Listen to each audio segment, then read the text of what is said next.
हंस और दुष्टों की संगति। पुराने समय की बात है। एक राज्य में एक राजा था। किसी कारण से वह अन्य गांव में जाना चाहता था। एक दिन वह धनुष बाण सहित पैदल ही चल पड़ा। चलते चलते राजा थक गया, अतः वह बीच रास्ते में ही एक विशाल पेड़ के नीचे बैठ गया। राजा अपने धनुष बाण बगल में रखकर चद्दर ओढ़कर सो गया।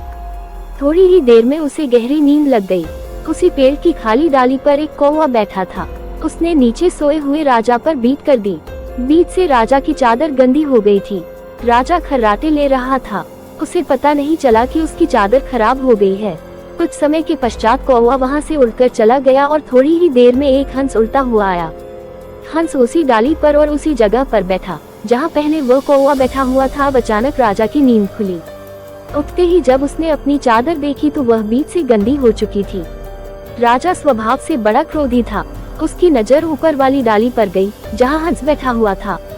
राजा ने समझा कि यह सब इसी हंस की ओछी हरकत है।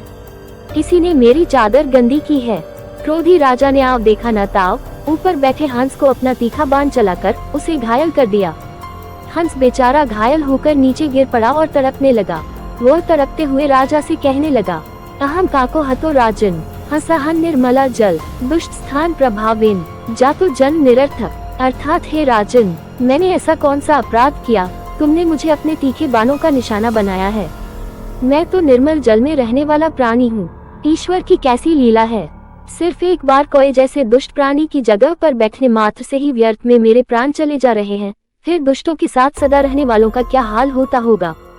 हंस ने प्राण छोड़ने से पूर्व कहा, हे राजन, दुष्टों की संगति नहीं करना, क्योंकि उनकी संगति का फल भी ऐसा ही होता है। राजा को अपने किए अपराध का बोध हो गया। वह अब पश्चाताप करने लगा। शिक्षा। उपर्युक्त प्रसंग से हमें ये शिक्षा मिलती है कि हमें दुष्टों की संगति में रहने से बचना चाहिए, क्योंकि दुष्ट प्रवृत्ति के लोगों की संगति का फल भी उनके जैसा ही होता है। साथ ही हमें किसी भी काम को करने से पहले अच्छे से सोच समझ लेना चाहिए। बिना सोचे विचारे कुछ भी काम नहीं करना चाहिए। सदैव प्रसन्न रहिए, जो प्राप्त है पर्याप्त है। तारांकन। जिसका मन मस्त है उसके पास समस्त है।